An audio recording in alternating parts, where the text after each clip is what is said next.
Halo, saya Profesor Lee Han-yong, melayani di Asia United Theological University. Minggu lalu, kita sudah membahas tentang pentingnya Paskah yang menjadi puncak dari persiapan sebelum memasuki padang gurun.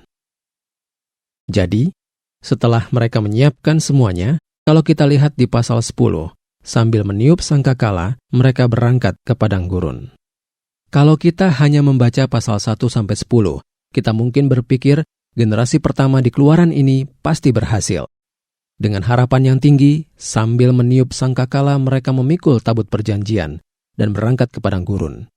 Dalam pasal 9 ayat 23, kita bisa melihat penampilan mereka yang sempurna. Tetapi, begitu memasuki pasal 11, tanpa ada penjelasan, tiba-tiba di ayat 1, dituliskan bagaimana bangsa Israel mengeluh dan menyalahkan Tuhan. Para pembaca saat melihat ini mungkin berpikir, kenapa begini? Padahal mereka sangat kudus. Tapi di pasal 11 tanpa pendahuluan, kisah tentang protes dan pemberontakan mereka dimulai. Saya ingin menyebutnya dengan paradoks kejatuhan. Di Kejadian 3, kita bisa melihat sebenarnya perilaku yang seperti ini mencerminkan kejatuhan manusia dalam dosa. Dalam perjalanan penebusan panjang menuju tanah perjanjian, terpampang dengan jelas tekad manusia yang tidak bulat, kecurangan, skeptisisme moral, keinginan daging dan mata, keangkuhan hidup, serta hidup antara kebencian, aturan, dan penghakiman. Mungkin kita berpikir, bukannya bangsa Israel sangat terberkati? Kenapa di padang gurun mereka mengeluh dan membenci Tuhan? Sebenarnya itulah wujud kita saat ini. Kita harus selalu merendahkan diri di hadapan Tuhan. Karena sebenarnya, generasi padang gurun ini adalah cerminan kita sendiri. Setiap hari Minggu, kita beribadah. Jadi sepertinya di dalam gereja kita suci dan kudus. Tapi begitu keluar dari pintu gereja, atau hari Senin paginya, saya dengar ada banyak pasangan yang bertengkar di jalan pulang dari gereja. Sikap kita yang tiba-tiba berubah seperti ini mirip dengan kisah di Bilangan pasal 11. Tentu saja, ini bukan pesan yang terdapat dalam Bilangan. Kisah persiapan ke padang gurun mulai pasal 1-10 dan kisah kegagalan di padang gurun yang terfokus di pasal 11-14. Ini kontras sekali. Kisah ini tentang iman dan tidak percaya, kekalahan dan kemenangan.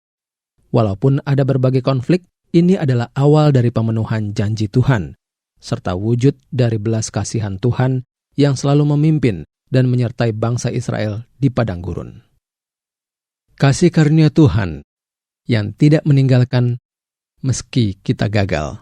Inilah kisah yang sebenarnya dari kitab Bilangan. Bukan Abraham yang besar. Saudara, kalau kita baca kisah Abraham, kita bisa tahu betapa buruknya Abraham. Tetapi kisah Alkitab adalah tentang kasih karunia Tuhan yang menjadikan orang seperti Abraham, orang seperti Yakub menjadi leluhur iman. Di Keluaran pasal 34 ayat 6 dituliskan, Allah yang penyayang dan pengasih, panjang sabar, berlimpah kasih dan setianya. Cerita tentang kasih karunia dan penebusannya inilah kisah padang gurun. Namun hari ini, kita akan membahas kisah kegagalan di padang gurun yang terfokus di kitab Bilangan pasal 11-14.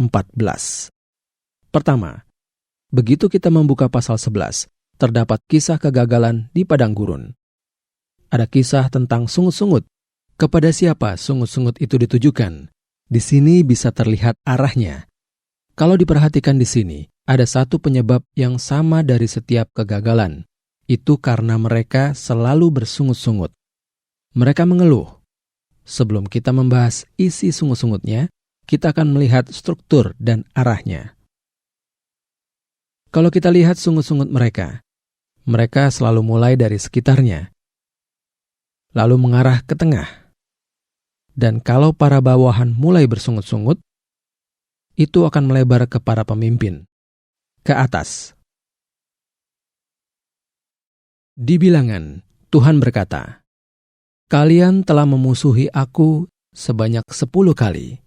Sebenarnya, Di kitab ini tercatat ada 7 kisah sungut-sungut. Dilihat di sini, sungut-sungut itu seakan dimulai oleh bangsa Israel. Sebenarnya, itu dimulai oleh orang-orang asing yang bercampur di antara mereka. Dan setelah itu, para pemimpin suku, keturunan Lewi, bahkan Musa dan Harun, juga tidak lagi mempercayai Allah. Pada akhirnya, Allah berkata kepada Musa, "Rupanya kalian tidak percaya padaku." Keluhan kecil ini semakin membesar, dan akhirnya sampai pada para pemimpin. Dan bisa dilihat juga, awalnya mengeluh pada Musa, lalu akhirnya mengeluh pada Tuhan. Keluhan ini dimulai dari perkemahan, lalu perlahan masuk ke kemah suci, dan meluas sampai akhirnya para imam ikut mengeluh. Kita bisa melihat bagaimana sungut-sungut ini dimulai dari bawah ke atas, dan dari sekitar ke tengah. Di sini secara khusus kita akan melihat kisah sungut-sungut yang kedua, yaitu pasal 11 ayat 4 sampai 35. Saya akan membacakan pasal 11 ayat 4. Sekelompok orang yang hidup di antara bangsa Israel kemasukan nafsu rakus, dan orang Israel pun menangislah pula serta berkata, "Siapakah yang akan memberi kita makan daging?" Kalau kita baca dengan teliti kisah tentang sungut-sungut kedua ini, ada 2 jenis orang dan 2 jenis makanan yang disebutkan. Nah, kalau kita bahas tentang 2 jenis orangnya dulu, di pasal 11 ayat 4, orang-orang bajingan yang ada di antara mereka, dan satu kelompok lagi adalah keturunan Israel. Jadi, di rombongan itu, ada orang-orang asing yang berbaur dengan mereka. Lalu ada juga orang-orang Ibrani. Merekalah keturunan Israel. Keturunan Israel ini beberapa saat sebelumnya sudah mengalami mukjizat besar. Mereka mengalami mukjizat penyeberangan Laut Merah. Dan mereka juga adalah bangsa yang kudus, yang menguduskan perkemahan dan bergerak maju sambil meniup sangkakala. Tapi usaha mereka tidak bertahan lama. Di pasal 10 ayat 33, lalu berangkatlah mereka dari gunung Tuhan dan berjalan 3 hari perjalanan jauhnya. Tentunya 3 hari perjalanan ini maksudnya menurut Herodotus, ahli sejarah kuno, jarak 1 hari di timur dekat kuno berarti sekitar 30 km. Jadi kalau 3 hari, jaraknya sekitar 90 km. Tapi saudara, kalau sekarang kita berjalan sejauh 90 km selama 30 hari, pasti berat. Coba saudara berjalan sejauh 90 km dengan membawa anak-anak di padang gurun yang tandus itu. Saya pernah berkunjung ke padang gurun. Saya hanya menapakkan kaki dan berdiri. Tapi saya lelah dan akhirnya terduduk begitu saja. Sebenarnya sungguh sangat berat. Tapi mereka tidak bisa bertahan selama 3 hari perjalanan ini. Dan kurang dari 3 hari, kita lihat di pasal 11 ayat 1. Begitu mereka mulai berjalan, mereka sudah berhenti dan bersungut-sungut pada Tuhan, mengeluh pada Musa, dan akhirnya perlahan menjadi putus asa, tidak percaya, mengutuki hingga murtad. Akhirnya mereka menghadapi kematian yang tragis setelah 40 tahun mengembara di padang gurun. Walaupun tujuannya adalah tanah perjanjian, tetapi proses di padang gurun ini sangatlah berat. Perbedaan antara kenyataan dan harapan sangatlah besar. Itu bukanlah padang gurun yang mereka bayangkan sebelumnya. Pimpinan Tuhan yang tidak sama dengan bayangan mereka. Tapi bisa dikatakan, hidup adalah konflik nyata dan perjuangan yang berkelanjutan yang dilakukan untuk mempersempit jurang antara impian dan kenyataan. Dan ada kalanya, di dalam perbedaan yang masih juga ada saat ini, kita tidak bisa lepas dari rasa kecewa, ragu-ragu, ketidakpercayaan, dan kebencian. Sehingga di padang gurun kehidupan ini, belum lewat dari 3 hari, kita sudah bersungut-sungut. Hidup kita berbalik jadi tidak percaya, dan akhirnya tersesat. Saudara, anehnya, di perjanjian lama seringkali muncul istilah 3 hari perjalanan. Abraham juga melewati 3 hari perjalanan ke Bukit Moria. Lalu di kitab Bilangan, sungut-sungut terhadap Musa juga setelah 3 hari perjalanan, selalu 3 hari. Tetapi kalau kitab Keluaran dan Bilangan ini kita baca lebih teliti lagi, penyebab dasar dari kegagalan itu bukanlah 3 hari perjalanan, dan bukan juga karena lingkungannya. Kita bisa memastikan bukan karena situasi padang gurun yang gersang, tetapi karena hal lain. Itu adalah karena mereka tidak dapat mengingat kasih karunia Tuhan. Mereka tidak dapat mengingat bahwa Tuhan menyertai mereka, berjalan bersama mereka, dan menyelamatkan mereka dari Mesir. Nah, ini tentang keturunan Israel. Lalu muncul orang-orang kedua. Dituliskan orang-orang asing yang hidup bercampur dengan mereka. Jika dilihat, bangsa Israel telah keluar dari Mesir. Ada orang-orang asing yang bercampur di dalamnya. Dalam bahasa Ibrani, istilah ini diterjemahkan menjadi asapsup, dalam bahasa Inggris, rebel. Ini terjemahannya. Kata rebel ini berarti gerombolan pengacau. Gerombolan pengacau ini sekarang bercampur dengan bangsa perjanjian. Maka, di sini diterjemahkan sebagai kelompok campuran. Tetapi asal kata asapsup adalah kata kerja dalam bahasa Ibrani, ahsaf. Jadi kata dasarnya adalah ahsaf. Kata ahsaf berarti menambahkan, to add up, menambah. Jadi orang-orang yang ditambahkan ke keturunan Israel artinya orang-orang asing yang berjalan bersama-sama mereka. Tapi mereka ini tidak sekadar berbeda ras, tapi mereka adalah orang-orang yang ada di antara bangsa Israel. Tapi mereka juga diizinkan Tuhan untuk disunat dan juga merayakan Paskah. Mereka adalah cikal bakal kaum belum percaya di masa kini. Tetapi kelompok ini memiliki visi yang sama sekali berbeda dengan keturunan Israel. Mereka ada di dalam rombongan itu dengan tujuan yang berbeda. Mereka memiliki cara hidup dan pandangan hidup yang berbeda. Lalu siapakah mereka ini? Kita bisa saja menganalisa, tetapi yang jelas, kalau kita baca di Keluaran 12 ayat 38, saat Israel keluar dari Mesir, ada tertulis, juga banyak orang dari berbagai-bagai bangsa. Jadi bukan hanya keturunan Israel, tetapi orang-orang lain pun berada di antara mereka dan bersama-sama keluar dari Mesir. Tetapi di Keluaran pasal 9 ada disebutkan tentang para pegawai Firaun yang takut pada Tuhannya keturunan Israel.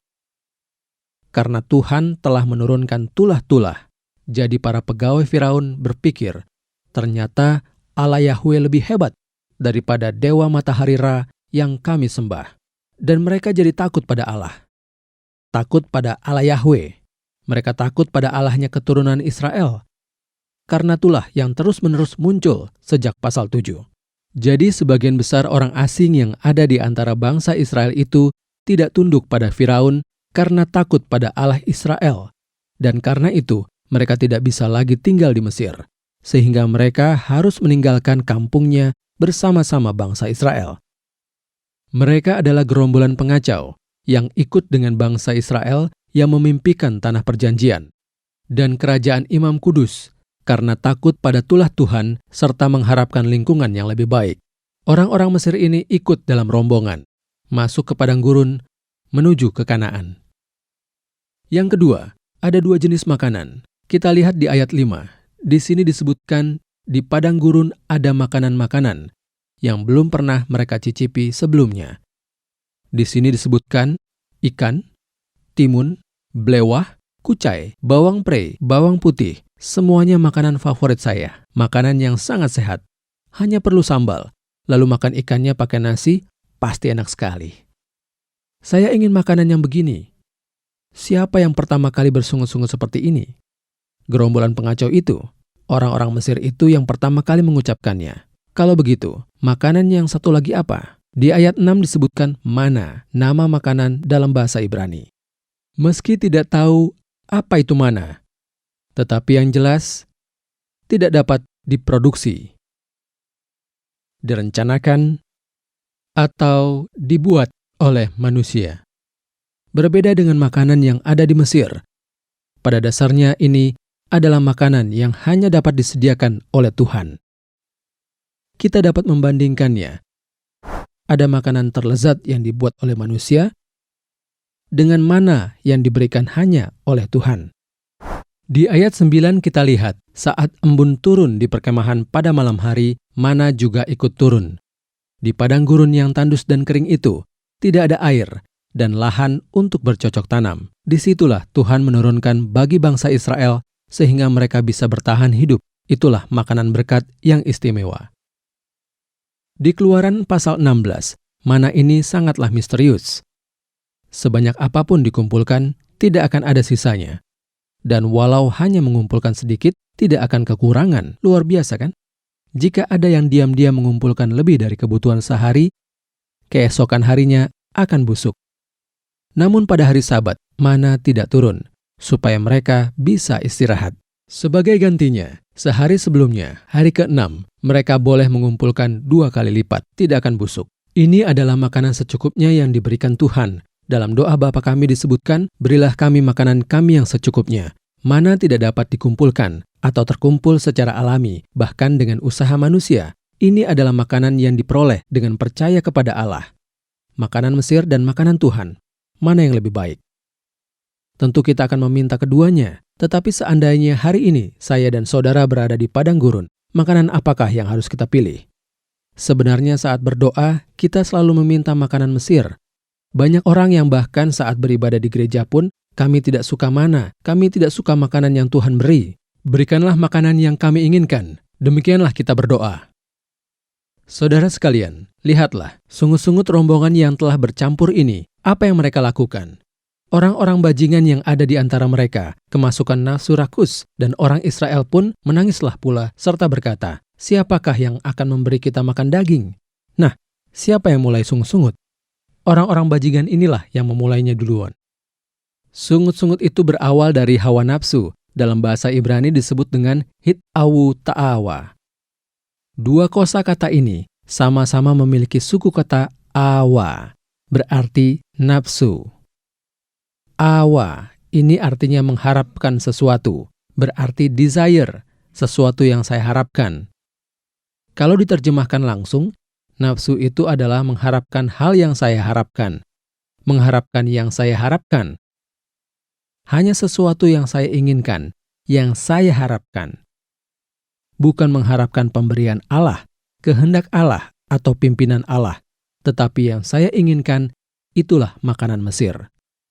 Itulah nafsu rakus. Kira-kira apa yang diharapkan orang-orang Mesir? Walau di tengah padang gurun tandus, tetapi tetap menyembah Allah dan mau dilatih untuk menjadi bangsa yang bersih dan kudus, lalu masuk ke tanah Kanaan untuk melawan pemujaan berhala dan merangkul bangsa-bangsa dengan kasih dan firman Allah. Visi Allah yang seperti ini tidak ada pada mereka. Yang mereka inginkan hanyalah makanan yang lebih enak dan lebih segar daripada ikan, timun, belewah, kucai, bawang prei, bawang putih yang mereka makan di Sungai Nil, seperti sayur-sayuran, mangga, anggur, stroberi, daging sapi, dan daging babi panggang. Selama 3 hari berjalan di padang gurun yang tandus, yang mereka ingat adalah kesenangan saat di Mesir. Mereka selalu mengingat masa lalu, kehidupan saat berada di Sungai Nil, Mesir. Bakat dan kemampuan saat mereka mereklamasi dan mengolah lahan di Sungai Nil. Di padang gurun, mereka tidak bisa apa-apa. Mereka harus hidup hanya dari apa yang diberikan Tuhan. Di padang gurun ini, Sungai Nil pun tidak ada. Keahlian mereka pun tidak ada gunanya. Mereka tidak mendapatkan apa yang mereka inginkan. Keturunan Israel tidak berdaya di hadapan nafsu orang-orang Mesir ini. Suara orang-orang Mesir yang ada di dalam rombongan itu menyebar hingga ke bangsa perjanjian, bangsa Israel. Mereka memikirkan dan mengingat hal yang sama. Di ayat 5, mereka mengucapkan kembali apa yang diucapkan orang Mesir. Dulu yang kami makan di Mesir. Ingatan itu benar-benar aneh ya. Mereka tidak ingat kehidupan saat menjadi budak. Mereka juga tidak ingat saat Tuhan menyelamatkan. Tetapi mereka ingat apa yang dimakan bangsa Mesir. Di dalam teks bahasa Koreanya diterjemahkan menjadi teringat. Tapi di Perjanjian Lama ada kata lain dalam bahasa Ibrani yang berarti mengingat, kasyaf atau hasyaf. Tetapi di ayat ini dituliskan zakar. Zakar artinya bukan teringat. Mengenang masa lalu. Remember. Namun sesungguhnya, apa yang harus diingat bangsa Israel di padang gurun ini? Saudara, saat kita menghadapi kesulitan di padang gurun kehidupan ini, apa yang harus kita ingat? Masa-masa bahagia? Tidak. Kita harus bisa mengingat kasih karunia yang Tuhan limpahkan pada kita. Ingatan sangatlah penting. Saudara, di Keluaran 2 ayat 24, Allah mengasihani bangsa Israel yang selama 400 tahun diperbudak di Mesir, dan mengingat perjanjiannya dengan Abraham, Ishak, dan Yakub, maka Ia menyelamatkan mereka. Allah bahkan membelah Laut Merah, memimpin mereka dengan tiang awan dan tiang api. Walau begitu, mereka tidak mengingat hal-hal itu. Di ayat 6 kita lihat, tetapi sekarang kita kurus kering, tidak ada sesuatu apapun, kecuali mana ini saja yang kita lihat. Tuhan sedang menyediakan mana, tetapi mereka mengeluh, hanya mana saja yang kita lihat. Mereka tidak ingat kehendak dan janji Tuhan, dan hanya mengingat kenangan mereka sendiri. Di Yohanes 6 ayat 31, Yesus berkata demikian, "Nenek moyang kami telah makan mana di padang gurun." Maka kata mereka kepadanya, "Tuhan, berikanlah kami roti itu senantiasa." Demikian mereka berkata kepada Yesus, "Nenek moyang kami makan mana kan di padang gurun? Tuhan, berikanlah juga roti itu bagi kami." Ayat 35, kata Yesus kepada mereka, "Akulah roti hidup. Barang siapa datang kepadaku, ia tidak akan lapar lagi. Dan barang siapa percaya kepadaku, ia tidak akan haus lagi." Sebenarnya mana adalah simbol dari Yesus Kristus yang adalah roti hidup. Hidup yang beriman adalah pergi ke padang gurun, berjalan maju. Itu artinya bukanlah makan makanan yang kita inginkan, tetapi makan mana kehidupan dari Yesus Kristus. Bukan memuaskan hawa nafsu kita, tetapi mengingat panggilan dan janji Tuhan. Dalam kehidupan beriman, kalau kita selalu meminta makanan kita tidak akan berhasil hidup di padang gurun. Dalam perjalanan sejauh 3 hari, bangsa Israel kehilangan keselamatan. Janji dan kasih karunia Tuhan, serta semua harapan akan janji itu. Mereka tertarik pada suara hawa nafsu bangsa Mesir, mengingat hal-hal seperti ikan yang lebih baik, mengeluh, hingga akhirnya terperosok dalam ketidakpuasan, protes, ketidakpercayaan, dan keputusasaan. Saudara sekalian, masalahnya bukan pada padang gurun, tetapi pada apa yang kita ingat di padang gurun. Hidup ini sama seperti padang gurun. Di bawah langit ada gunung, di balik gunung. Tetapi ini bukanlah perhentian terakhir kita. Di padang gurun ini kita harus ingat panggilan Tuhan, juga cinta Tuhan mula-mula. Kita harus mengingat Tuhan, yang saat ini pun memberikan kita mana dan menolong setiap saat. Saudara sekalian, apakah dalam hidup ini saudara mengeluh dan putus asa karena keinginan saudara tidak tercapai? Ingatlah Yesus Kristus, Tuhan yang memberi kita kehidupan, yang menjadi mana kehidupan bagi kita. Bergeraklah maju ke tanah perjanjian, ke arah surga. Tuhan akan menjadikan hidup kita sangat indah. Terima kasih telah menyaksikan video ini. Minggu depan, kita akan melanjutkan pembahasan kitab Bilangan. Kita akan mencari apa yang tersembunyi di balik keluhan dan sungut-sungut bangsa Israel. Terima kasih.